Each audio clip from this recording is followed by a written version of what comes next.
The first Kingdom Come Deliverance game just got a huge next generation upgrade, so let's go over exactly what's new and how it enhances the game, but also if it's worth your time to jump back in and play this game in 2026. And rest assured, for those of you who haven't played the first Kingdom Come Deliverance before, this video is spoiler free. I'll also go over which version of the game to buy, especially if you've not played all of the downloadable content, or maybe you missed out on the hardcore mode. And don't worry if you already own Kingdom Come Deliverance 1, because Warhorse, who are sponsoring this video, have made the next gen update completely free for those who already own the game. So you don't need to buy the game again. Can we just get a like on the video for a developer respecting their existing fan base who supported them way back then? But if you haven't played the first game, you can grab it for yourself from the link below. Now let's go over the new features added by the next generation update and what they do.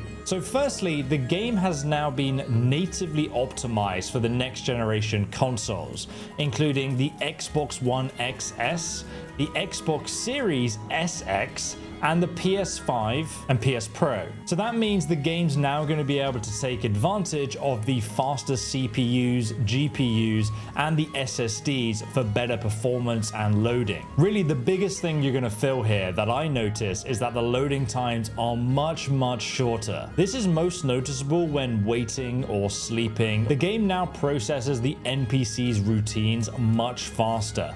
I still remember playing this game at launch and I could literally go and make a cup of tea while waiting for Henry's sleep cycle. So it's just a massive quality of life improvement. Secondly though, every console platform will now be able to play Kingdom Come Deliverance 2 at 60 FPS.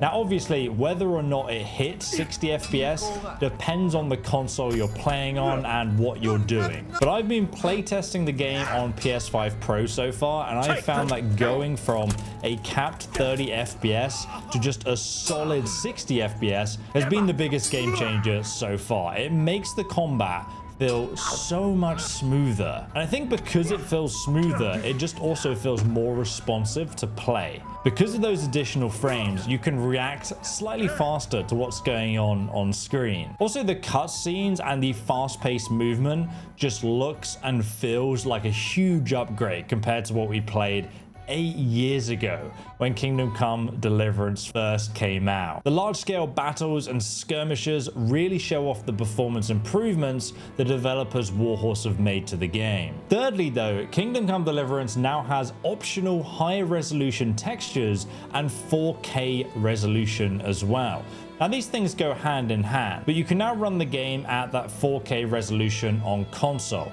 And since Kingdom Come Deliverance is a game with a lot of detail on screen at once, it just looks fantastic. Menus, items, descriptions, everything's just easier to read, especially if you're playing on like a larger screen or monitor.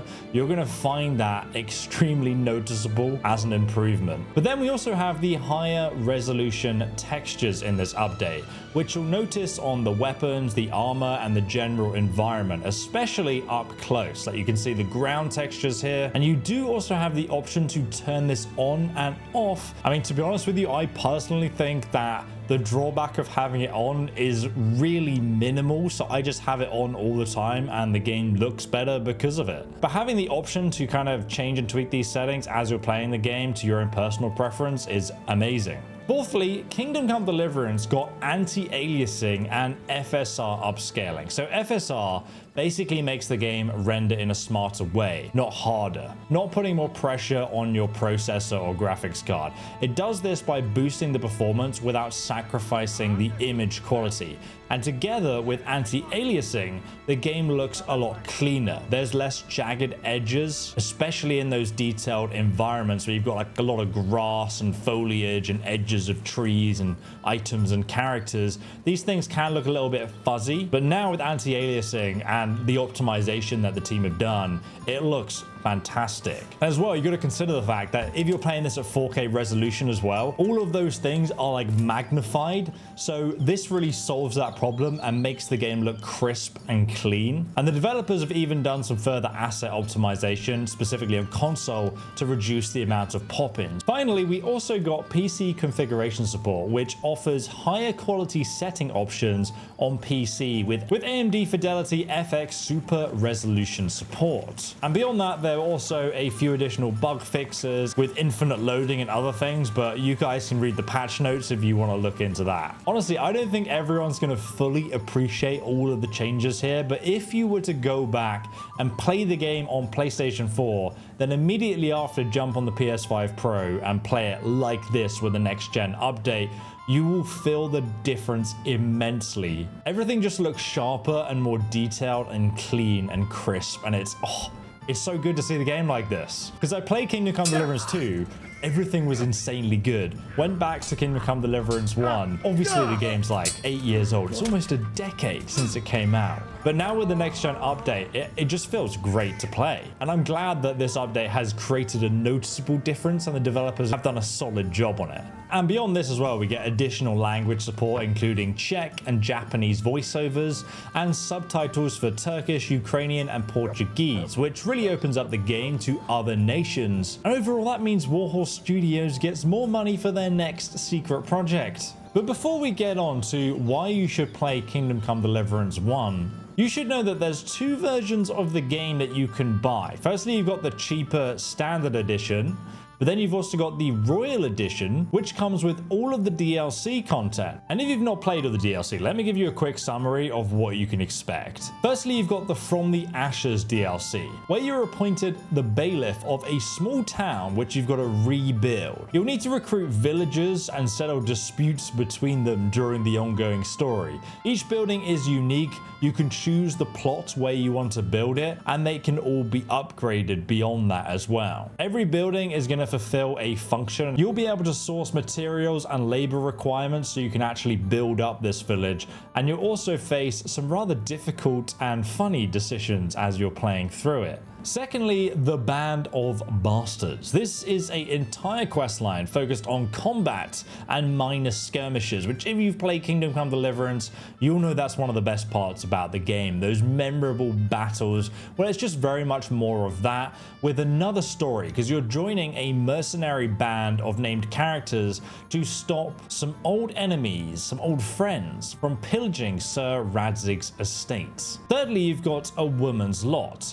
Now, obviously, the base game follows Henry's story, but this particular DLC lets you play through part of the game's events as Teresa. It's a very emotional journey, and it kind of gives you the perspective of a physically weaker female character and her trying to survive in this medieval environment, which is a very unique change in pace. It also adds Mutt as a loyal dog companion that you can use with Henry, and there's a whole skill line there too that you can level up. Fourthly, though, we have the amorous adventures of bold Sir Hans Capon. This is a short but hilarious questline where you need to help Sir Hans woo the fairest maiden he's ever seen. I mean, so far, I guess. It's very funny, and you can mess up every interaction intentionally and watch the chaos ensue. Finally, though, we have the Treasure of the Past. Now, this was originally a pre-order reward, so you already have this if you pre-ordered the game, or you could even buy it separately for $4. But it's basically a bunch of treasure maps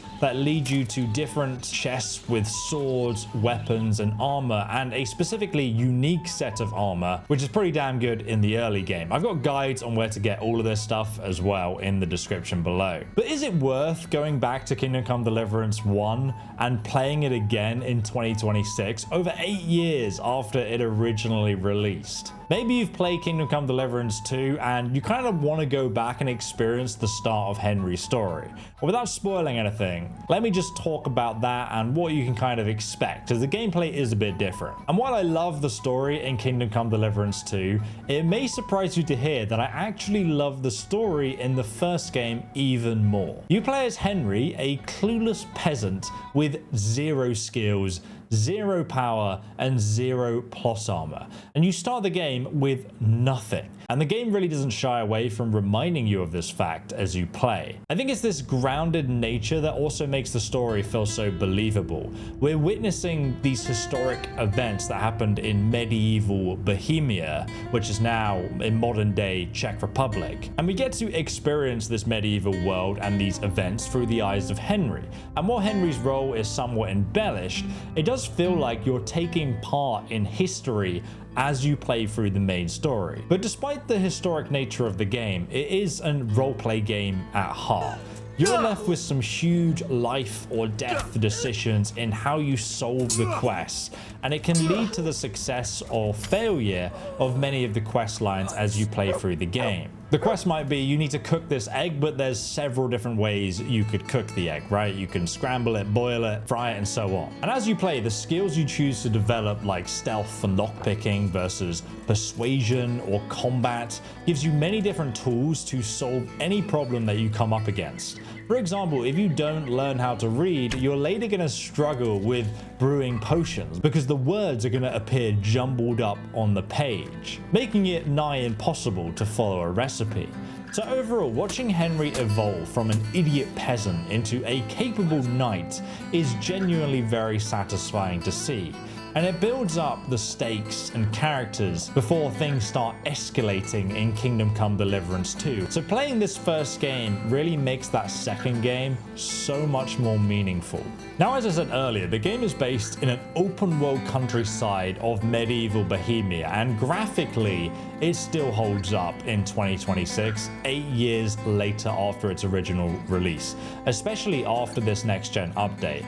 The first game includes several towns, castles, a monastery, and the woodlands all in between, and it still feels alive and as realistic as the second game. In fact, if you ever get the opportunity to visit the Czech Republic after playing Kingdom Come, you will feel very familiar in the landscape here. And there's nothing I love more than just to walk through the wilderness and hunt down the bandit camps for treasure as you go. Now, the towns and villages are home to NPCs, each of which has their own day and night cycle. And it's up to you to choose how you want to interact with the world and them. For example, you can steal the tournament attendees' armor so they show up with nothing the next day. And the developers basically have said yes to everything that you want to try as the player. And like a true RPG, you can live out the consequences of your actions in prison, which will give you a negative reputation and even stop people wanting to be near you or trade with you. Now, going back to the combat of the first game,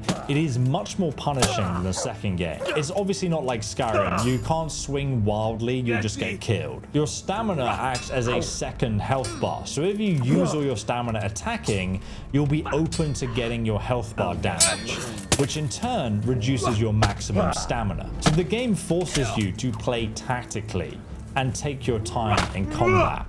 And the directional combat itself requires you to read your enemy's attack and tactically position yourself for counters, feints, and combinations. But even then, if you get outnumbered early on, the AI will surround you and take you down. So in many cases, running for your life is the only realistic option. Since at the start of the game you're a peasant and you first need to seek out some training. If you skip it, you will never learn how to master strike or have any combinations to get past the more skilled enemies. So early on, everyone is better than you and the game feels pretty frustrating until you figure out how this combat system actually works, and then it really does reward you and feel very satisfying. In that vein though, all the skills in Kingdom Come can be increased by just using them. Whether it's sword fighting, lockpicking, pickpocketing, archery, alchemy, it's a very immersive way to develop Henry according to your playstyle by just playing the game your way and becoming better at those things. There's also a bunch of perks to further boost your character in realistic ways beyond that as well that you can select. And then you have the armor system in Kingdom Come, which is actually layering different parts of armor like the gambeson and the plate armor and so on top of each other. And obviously wearing that cumbersome, clanky, loud armor is going to make you very easy to detect compared to wearing dark clothing or trying to sneak around in the rain, which reduces your noise and visibility. All of these little details in Kingdom Come really makes it feel like you need to prepare for each adventure, like getting some poison to poison one of the bandit encampments, and then coming back the next day to take everyone out after they're all debilitated. Now, if you haven't played it before, I would recommend trying hardcore mode. It is brutal even for experienced players, and it completely changes how you play the game, because you can no longer fast travel, you can't even see your own health or stamina bar, and the game won't prompt you when to perfect block enemies, so you have to read them instead. You also don't appear on the map, so you have no idea where you are, and you need to rely on landmarks to navigate. So if you've never played the game before, it's extremely difficult, but very realistic. Also, at the start, you have the option to take 3 or more negative perks to handicap yourself even further, like sleeping having a chance to make you wake up in a completely different location, which, yes, will foil every plan you might have. So should you try out Kingdom Come Deliverance now the next gen update is out? Well, if you've been waiting, this is definitely the time to jump in. You can grab it for yourself from the link below, and also I will be doing a live stream of the game, so if you want to check that out, I'll link that uncut gameplay below, and see you there.